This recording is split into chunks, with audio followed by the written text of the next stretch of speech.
Hello guys, good morning everyone. Welcome back to the channel. आप देख रहे हैं ट्रैवलिंग बागी और मेरा नाम है रुद्र।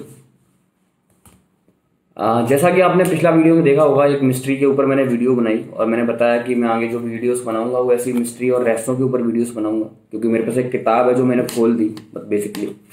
और मतलब किताब ऐसे ही मतलब लिखता रहता हूँ या फिर पढ़ता रहता हूँ, तो मेरे पास बहुत सारे जगह हैं घूमने फिरने का, ट्रैवलिंग का शौक है, तो इसलिए मैं करता रहता हूँ।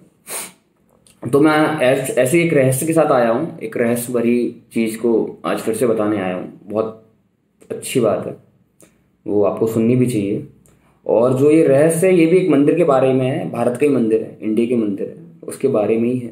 और इस मंदिर का नाम है अ, पद्मनाभ स्वामी मंदिर। बताया जाता है कि इस मंदिर के पास बहुत खजाना है, बहुत पैसा है इस मंदिर को, और ये दुनिया का सबसे बड़ा और सबसे पैसे वाला मंदिर है। बहुत पैसा है इस मंदिर के पास, बहुत खजाना छुपे हुए हैं इस मंदिर में, बहुत ट्रेजर छुपे हुए हैं इस मंदिर में, ऐसा लोगों का बोलना है, मानना है। और है भी, ऐसा भी है। पहली वीडियो में मैंने आपको बताया था कि जहाँ पे गवर्नमेंट एक रहस्य को सब मतलब प्रोटेक्ट कर रही है, और यहाँ पे एक रहस्य में गवर्नमेंट उलझी हुई है। ऐसा मैं आपको आगे की वीडियो में समझाऊंगा। और प्लीज वीडियोस पूरी देखना, वीडियो ये पूरी देखना एंड तक, जिससे आपको मतलब बीच में अगर आप स्विच कर दोगे ना तो फिर आपका उतना ही ज्ञान, आपको जितना ले पाया उतना ही ले पाओगे और फिर भटकते रहोगे। तो ऐसा है, वीडियो पूरी देखना। तो मैं जिस मंदिर के बारे में बात कर रहा हूँ उसका नाम है पद्मनाभ स्वामी मंदिर। ये लोकेटेड है केरल के एक सिटी में, जिसका सिटी का नाम है त्रिवेंद्रपुरम। वहाँ पे लोकेटेड है ये पद्मनाभ स्वामी जी का मंदिर। और ये जो मंदिर है ये भी कृष्ण भगवान जी का मंदिर है, विष्णु भगवान जी का मंदिर है। सॉरी, कृष्ण विष्णु भगवान जी का मंदिर है ये पद्मनाभ स्वामी। और ये पद्मनाभ स्वामी इस मंदिर का नाम इसलिए पड़ा कि पद्मनाभ, पद्मन मतलब पदम मतलब फूल, और नाई मतलब नाभि। तो यहाँ पे क्या है, जो मूर्ति है पद्मनाभ स्वामी की वो बहुत विशाल है, बहुत बड़ी है। और वो जो लेटे हुए अवस्था में है, वो जो विष्णु जी हैं वो लेटे हैं, शेषनाग के ऊपर लेटे हुए हैं और आराम कर रहे हैं। और उनके नाभि से एक फूल निकल रहा है जिसके ऊपर कमल का फूल है, जिसके ऊपर ब्रह्मा जी की मूर्ति बनी हुई है। और जो ये मंदिर है ये बोला जाता है कि ये 5,000 साल पुराना है। और कुछ लोग बोलते हैं कि ये सब 600 सेंचुरी में मिला था, लेकिन जब इसका रिसर्च किया गया तो पता पड़ा कि ये बहुत साल पुराना मंदिर है, 500 साल पुराना मंदिर है ये बेसिकली। रिसर्चर ने ऐसे बोला, बोलते हैं ना ASI, archaeology survey of India, या फिर ऐसे इन लोग ने बताया कि ये हाँ मंदिर बहुत पुराना है। और जो ये मंदिर की जिस लोगों ने नींव रखवाई थी उसको उनका बताता हूँ। जब ये मंदिर की नींव रखी गई तो उस डायनेस्टी में एक राजा हुआ करते थे, त्रवणकोण के राजा, जिनका डायनेस्टी बोलते, त्रवणकोण के राजा थे वो। उनको ये मंदिर, ये मूर्ति खुदाई में मिली थी, मतलब कुछ काम करवा रहे होंगे तो उस जगह पे ये मूर्ति निकली। तो उनने वहाँ पे उसी मूर्ति की जगह पे वहाँ पे वो मंदिर का निर्माण करवा दिया, मंदिर की नींव रखवा दी। और उसी डायनेस्टी की, त्रिवेणीकोण के जो डायनेस्टी है, उसी डायनेस्टी के सारे राजा इस मंदिर का बारी बारी से पूजन करते हुए आ रहे हैं, पूज रहे हैं, या फिर उसकी देखभाल करते हुए आ रहे हैं। तभी से वो इसकी देखभाल करते हैं, उसी टाइम से अभी तक कर रहे थे और अभी तक भी कर रहे हैं उसी परिवार के लोग। तो जब ये मंदिर मिला, सॉरी, जब ये मंदिर सदियों से पूछता आ रहा है और उन्हीं वही लोग पूछते आ रहे हैं, तो पूछते पूछते पूछते एक राजा के बाद एक राजा, एक राजा के बाद एक राजा, एक राजा के बाद एक राजा, ये मंदिर चला आ रहा है। तो एक 1750 में एक राजा हुए, इसी डायनेस्टी के, त्रिवेणकोण डायनेस्टी के राजा हुए। ये 1750 में जब ये मंदिर की देखभाल कर रहे थे तो इन्हें लगा कि मैं इस मंदिर को ही सपड़मण, मतलब मंदिर में ही पूरा समर्पित होना चाहता हूँ, और मंदिर में ही मतलब पूरा अपनी आस्था मंदिर में ही मतलब रखना चाहता हूँ, और यहाँ पे इनकी सेवा करना चाहता हूँ इसी मंदिर की। और इनने जो भी कमाया था अपना, वो मंदिर को दान कर दिया। मतलब जो भी और उन्होंने कमाया है या फिर जो भी संपत्ति है उनको, उस मंदिर को उन्होंने दान कर दी बेसिकली। तो ये है। उसके बाद वो चलता रहा, फिर उसके बाद अंग्रेज आए। मतलब मैं आज से 200-250 साल पहले की बात कर रहा हूँ, जब उन्होंने वो दान कर दिया, 1750 की बात कर रहा हूँ। और उसके बाद भी उनके मतलब नॉमिनी या फिर उनके जो गद्दी पे बैठे नेक्स्ट, जो भी उनके थे, उनने वो गद्दी संभाली। उसके बाद भी वो पूजन चालू रहता रहा, चलता रहा चलता रहा चलता रहा। उसके बाद भी अंग्रेज आए, अंग्रेज के टाइम में भी चलता रहा ये पूजन वूजन, देखभाल उनके मंदिर का, उनके द्वारा, उनके परिवार के द्वारा। फिर अपना इंडिपेंडेंस आ गया, अपना वो आ गया जहाँ पे अपना देश आज़ाद हुआ, वहाँ पे बहुत सी विरासतें को मिलाया गया। जूनागढ़ हुआ, चाहे हैदराबाद हुआ, चाहे जम्मू कश्मीर हुआ, उस टाइम पे सबको विलय कर दिया गया। इनको भी विलय किया गया, लेकिन गवर्नमेंट ने बोला अगर तुम पूछते हुए आ रहे हो, तुम्हारे वंशज इसको पूज रहे हैं, तो तुम ही इस मंदिर को रखो, तुम ही पूजो, कोई दिक्कत नहीं है हमें। तो उस टाइम पे भी इनका मंदिर इनके हाथ में ही था, ये पूछते रहे। अब आती है बात 1991 में, 20 जुलाई 1991 में जो लास्ट राजा थे इस डायनेस्टी के, त्रिवेणकोण डायनेस्टी के एक राजा थे, उनकी मृत्यु हो जाती है और उनका नॉमिनी कोई नहीं था जो उनका सीट संभाल सके। नॉमिनी मतलब उनका कोई वारिस नहीं था, बच्चा नहीं था कि जो वो सीट संभाल सके, उनकी गद्दी पे बैठ सके, वो अकेले खत्म हो गए। अब ये मुद्दा चला गया कोर्ट में। आपको पता होगा अगर नॉमिनी नहीं है या फिर आपके कोई मतलब वारिस नहीं है, तो वो गवर्नमेंट टेक ओवर कर लेती है, या फिर वो टैक्स चैरिटी में चला जाता है, जैसा भी करना होता है। या फिर अगर आप कोई एक वसीयतनामा लिख के चले गए हो तो गवर्नमेंट उनको दे देगी। ऐसा होता है बड़ी बड़ी चीजों में। तो जब 1991 में उनकी मृत्यु हो गई तो गवर्नमेंट के पास गवर्नमेंट ने सोचा नहीं, ये तो बहुत मतलब पुराना मंदिर है और इनको पूर्वजी इनके पूजते आ रहे हैं, तो इनको इनके पूर्वजी पूजना चाहिए। तो जो राजा के भाई थे उनको ये मंदिर दे दिया गया कि आप देखभाल करो, आप इसके पास ही मंदिर रखो। लेकिन राजा के भाई ने क्या किया, इन 1993 2 साल बाद उनने बोला कि इसमें एक मंदिर में इसमें खजाना है, उस खजाने पे हमारा अधिकार है। एक मंदिर में खजाना है और खजाने पे हमारा अधिकार है। तो जो आस्था मंदिर के साथ जुड़ी हुई है, जो भक्तों की जुड़ी हुई है त्रिवेंद्रमपुरम के या फिर पूरे दुनिया भर के, उन लोगों ने एक बात खड़ी कर दी वहां पे, नहीं ऐसा गलत है, ये तो जो मंदिर को वो दान करके गए हैं, वो मंदिर को हाँ मानना सही है। मतलब अगर मैंने कुछ कमाया, मैंने संपत्ति कुछ कमाई, अगर मेरा मन है मैं जीते जीते अगर किसी को दान करना चाहता हूँ, दान कर दूं। अब उसके बाद मेरा कोई फैमिली मेंबर आके उसको बोले कि नहीं ये तो हमारा है, तो उस पर नहीं हो सकता। मतलब ऐसा बात ही नहीं करनी चाहिए लोगों को। तो मंदिर पे ऐसा विवाद हो गया, तो सुप्रीम कोर्ट के ऑर्डर से सुप्रीम कोर्ट ने उसको अपने अंडर ले लिया और सुप्रीम कोर्ट ने एक चैरिटी बना दी, एक चैरिटी बना के वो मंदिर उनको हैंड ओवर कर दिया। तो चैरिटी उसको देखने लगी, लेकिन गवर्नमेंट की नजरों में और सबके नजरों में आ चुका था कि यहाँ पे खजाना है। लोगों को तो पहले से ही पता था खजाना है, कि यहाँ पे तय खाने हैं। तो बेसिकली यहाँ पे मैं बता दूं, यहाँ पे तय खाने हैं, यहाँ पे दरवाजे हैं, यहाँ पे 6 दरवाजे हैं। 6 दरवाजे मतलब 1 2 3 4 5 6, या फिर आप मान लीजिए ABCDEFG। तो इस मंदिर में 6 दरवाजे हैं तय खाने में, तय खाना है, और हर दरवाजे का अलग अलग अपना महत्व है। तो इसमें जब जो दरवाजे हैं, कुछ किसी पे लॉक लगे हैं, किसी पे लॉक नहीं लगे हैं, ऐसा है। एक उसमें दरवाजा और है जिसपे लॉक वॉक कुछ नहीं लगा गया। तो जब गवर्नमेंट ने ऐसी बात चली, तो गवर्नमेंट ने 2011 में एक कमेटी बनाई और कमेटी को बोला गया कि हाँ इसके तहखाने खोले जाएं, इसके तहखाने खोले जाएं। तो कमेटी गई, कमेटी ने उस तहखाने को खोलने की कोशिश की, और तो कमेटी ने लगभग 5 दरवाजे खोल लिए। A खोल लिया, C खोल लिया, D खोल लिया, E खोल लिया, F खोल लिया। यहाँ पे B दरवाजा नहीं खोल पाया, B खुला नहीं खुला है। तो जो ये 5 दरवाजों में से जो सोना निकला, उस सोने का मार्केट वैल्यू था, वर्थ था, मैं आपको बताऊं 1.6 लाख करोड़ रुपीस। मतलब आप मान लो 117 लाख करोड़, मतलब 167 लाख करोड़ रुपीस, इतना उसका मार्केट वैल्यू था। इसमें भारत चल जाएगा भाई पूरा, इतना पैसा था। इतना पैसा उससे निकला 2011 में काउंटिंग करी गई तब। इतना पैसा गवर्नमेंट के रिकॉर्ड पे, ऑन रिकॉर्ड है, मैं ऊपर ही पोस्ट कर दूंगा, आप देख सकते हैं। इतना पैसा वहां पे निकला गया। अब बात आती है कि 5 तो खुल गए, एक दरवाजा बचा है, उसको भी खोलना है B।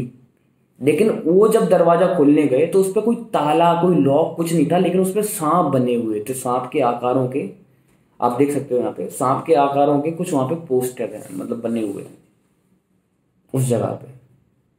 और जब उनने खोला, उसको खोलना चाहा, थोड़ा खोला, तो उसमें अजीब सी आवाजें आने लगी, सांप से दिखने लगी, उनको सांप दिखने लगे और अजीब सी आवाजें आने लगी। मतलब अजीब समुद्र की लहरों की बहुत तेज आवाज, सांपों की फनफार की आवाज बहुत। तो उनने वहां पे रोक दिया, उनका इच्छा भी नहीं हुई खुलने के लिए, उनने बंद कर दिया, वहां पे रोक दिया। और जब उनने रोक दिया और गवर्नमेंट को उनने बताया तो गवर्नमेंट ने वहां पे बोल दिया ठीक है, इतना खुल गया, ठीक है, अब मत खोलो, इसको बंद कर दो। और जब इसको बंद कर दिया तब एक गवर्नमेंट के सामने एक बात और आई कि इस गेट को अंग्रेजों के टाइम में भी खोला गया था, 1908 में भी खोला गया था। एक आर्टिकल में छपा है, मैंने एक वीडियो देखी थी कि 1908 में भी इसको गेट को खोला गया। लेकिन जो गेट को खोलने वाले थे, जिनने खोला था, उनने बताया कि हमने जब आधा गेट खोल चुके थे तो इसमें बहुत बड़े बड़े आकार के हमको सांप दिखे, और जिनके मतलब 4 5 6 सिर थे। एक सांप के, किंग कोबरा जैसे सांप थे, उनके इस आकार के सांप के फन थे, और फुसकारें बहुत तेजी थी, और उसमें अजीब सी आवाज आ रही थी। उनका कहना ये था। और जब उनने भी नहीं खोल पाया ये गेट, तो उस गांव के वो आदमी जो 8-10 लोगों ने खोला था, उनकी बारी बारी से 5-6 दिन में मृत्यु हो गई, वो मर गए, मृत्यु को प्राप्त हो गए, मर चुके हैं। ऐसा कहते हैं सब लोग कि 100 साल पहले भी कोई खोलना चाह रहा था, वो खोल नहीं पाया, वो सब मर गए। लोगों का कहना है कि इस गेट के पीछे स्वयं स्वामी जी रहते हैं, स्वयं भगवान रहते हैं। और लोग कहते हैं कि इसके अंदर, खजाने के अंदर और खजाना है, कि जिसका मतलब ये जितना तुम्हें 5 गेटों में खजाना मिला है, जिनमें मतलब 5 तहखानों में गेट का खजाना मिला है, उससे 4 गुना या 5 गुना ज्यादा खजाना वहां पे मौजूद है। लोगों का कुछ का ये कहना है। कुछ का ये कहना है कि वहां पे सांप देखभाल कर रहे हैं और अंदर विष्णु जी सोते हैं। कुछ का ये कहना है। कुछ का ये कहना है कि तहखाने के अंदर से सीधा रास्ता निकलता है, वो सीधे समुद्र के अंदर चला जाता है। अगर वहां को खोल दिया तो वहां से पूरा पानी अंदर तक आ जाएगा और पूरा ये तहस नहस हो जाएगा, पूरा केरल बर्बाद हो जाएगा, या बहुत बड़ी प्रलय आ जाएगी उस गेट को खोलते। वो शापित दरवाजा है, वो ऐसे नहीं खुल सकता, वो आप कोई उसे खोल ही नहीं सकता। तो क्या ऐसा मानना है। तो सुप्रीम कोर्ट ने उसको बंद कर दिया। सुप्रीम कोर्ट ने जब बंद करने के बाद, जब जो 5 दरवाजे खोले थे उसका काउंटिंग चालू हुआ, तो काउंटिंग चालू होने में कुछ 1166 कुछ बर्तन मिले थे सोने के। इतने बर्तन को अलग रखाएगा, इसको कुछ को गला के आभूषण बनवा दिए गए कृष्ण जी की मूर्ति के लिए, कुछ मंदिर के यूज में आ गया। लेकिन दूसरे तीसरे दिन जब उसकी दोबारा काउंटिंग करी गई तो वहां पे 776 बर्तन गायब थे। मतलब वो चले गए थे, उनका मतलब वो मिले नहीं। वो बर्तन कहाँ गए, कहाँ नहीं गए, वो अंडर द गवर्नमेंट थे तो भी खो गए यार, या फिर कहाँ चले गए वो पता ही नहीं यार। वो तो उनने बताया गवर्नमेंट ने, वो डाटा मैं आपको बता रहा हूँ। और उसकी मोस्ट मतलब उनकी जो वैल्यू थी वो थी 186 करोड़, 186 करोड़ की वैल्यू थी उनकी। जो बर्तन उनने खो गए उनमें से सिर्फ 397 बर्तन बचे हुए थे। इतने बर्तन बचे हुए थे। और टोटल का तो मैं बता चुका हूँ आपको कि 1.67 लाख करोड़ रुपीस वहां से, मतलब कैसे बताऊं यार, मतलब मैं तुमको बताता हूँ कि हजार million is equal to 1 billion is equal to, sorry, हजार billion is equal to 1 trillion. तो 1.67 ट्रिलियन डॉलर, मतलब बहुत पैसा है भाई। कितना पैसा है, इससे तुम आदि मतलब देश चला सकते हो भाई। इतना पैसा वहां से उस मंदिर को मिला, इसलिए उस मंदिर को बहुत अमीर मंदिर माना जाता है, और दुनिया का सबसे अमीर मंदिर है ये पद्मनाभ स्वामी मंदिर। तो ये रहस्य था कि ये गेट क्यों नहीं खुला, और ये जब गेट खुलेगा यार तभी पता पड़ेगा उस गेट के पीछे बेसिकली क्या है क्या नहीं है, क्यों नहीं खोल पा रहे। उस पर कुछ कुंडी और लॉक और वैसा कुछ नहीं है, वो खाली है, उसको बस खोल नहीं पा रहे कोई, क्योंकि वहां पे बहुत सारे सांप आ जाते हैं, अलग अलग प्रजाति के सांप दिखने को मिलते हैं। कोई कहता है 5 मुंडी थी सांपों की, हमने देखा, और जो वहां पे खोलते हैं वो मर जाते हैं। प्लस की ये बात मैं तुमको बताऊं, 2011 में जिस मंदिर ने जिसको उसने खोला, सुंदर राजन ने इस मंदिर का टेक ओवर लिया था, उनने उसको खोला, उनकी भी 3-4 दिन में वो भी मर गए। उनने भी इस मंदिर के जिसने खोलने के ऑर्डर्स दिए थे उनकी भी मृत्यु हो गई, वो भी मर गए। तो उसके बाद सुप्रीम कोर्ट ने इसको बंदी कर दिया। उसके बाद उनने कहा कि मत खोलो इसको, जितना खुलना था उतना खुल गया। 2018 में भी लास्ट सुनवाई हुई थी, तब भी सुप्रीम कोर्ट ने उसको डिले कर दिया, उसने बोला नहीं खोलना, रहने दो अभी। तो अब इस मंदिर के पीछे क्या है क्या रहस्य नहीं है तो खुलने के बाद ही पता पड़ेगा बेसिकली। अभी तो नहीं तो फिर तो ये कहानी जो मिस्ट्री है वो तो मैं आपको बता ही सकता हूँ। 6 तहखानों में ऐसा है, 5 तहखाने खुल गए, 1 तहखाने नहीं खुल पाए, जिसपे सांप के आकारों के वो तहखाने हैं। आदमियों का, लोगों का मानना है कोई कोई सिद्ध पुरुष आएगा, सिद्ध पुरुष करके, जो कभी झूठ ना बोला हो, जिसके पास ग्रंथों का नॉलेज हो, जो बहुत सारे मंत्र जानता हो, गरुड़ मंत्र से ये खुलेगा। कुछ लोगों का ये मानना है कि ये श्रापित दरवाजा है और इस पे बहुत श्रापित दरवाजा है, इसके अगर किसी ने हरकत भी की तो बहुत बड़ी पिरले आ जाएगी, पूरा खत्म ही हो जाएगा। और बहुत लोग बोलते हैं कि विष्णु जी यहाँ के विराजमान है, खुद विष्णु जी यहाँ पे बैठते हैं। मैं तो ये सोच रहा हूँ कि सर इतना पैसा है और मतलब एक डाटा है, मतलब एक बाहर एक डाटा है और इंडिया में भी एक डाटा है, मतलब न्यूज़ चैनल पे मिल जाएगा आपको, और ऑनलाइन भी डाटा देख लेना, सर्च कर लेना। लोग बोलते हैं कि यहाँ पे 25 से 30 करोड़ लोग रोज भूखे सोते हैं, फुटपाथ पे सोते हैं भाई। तो मेरे को समझ में नहीं आता ये पैसा गया कहाँ, इतना सारा पैसा।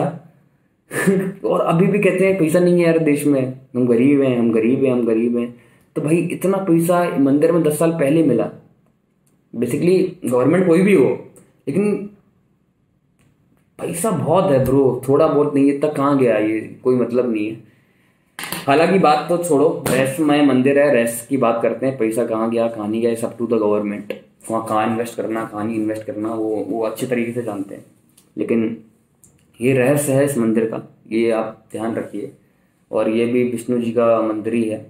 और आप अगर नेक्स्ट वीडियो भी आपको देखनी है, पहली वाली जगन्नाथ वाली वीडियोस, तो मैं यहाँ पे ऊपर आई लिंक में बटन में दे दूंगा, आप उसको देख सकते हैं जाके। वो वीडियोस वहाँ पे भी रहस्य है, बहुत अच्छा रहस्य है, इससे भी बड़ा रहस्य है। ठीक है भाई, हम भी देखते हैं, अगर कोई खुल जाए तो पता पड़ेगा भाई इसके पीछे क्या है, और नहीं खुले तो आस्था जुड़ी है लोगों की, तो शायद गवर्नमेंट को नहीं खुलना चाहिए, मेरा मानना ऐसा है। और thank you everyone for watching the video. मैं आपको और सारी वीडियोस ऐसी बनाते रहूँगा, आप बस अच्छे अच्छे कमेंट करते रहिए, और मैं क्या अच्छा कर सकता हूँ वो मेरे को बताते रहिए।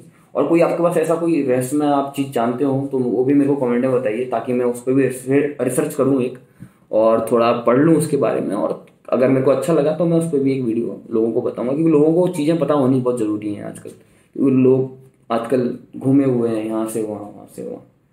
तो ऐसा है, लोग कुछ जानेंगे तो आगे बढ़ेंगे बेसिकली। तो thank you for watching the video. एक बार फिर मेरा नाम है रुद्र, और मैं आपसे अलविदा कहता हूँ, बाय बाय, साइनिंग ऑफ। जय हिंद, सीताराम।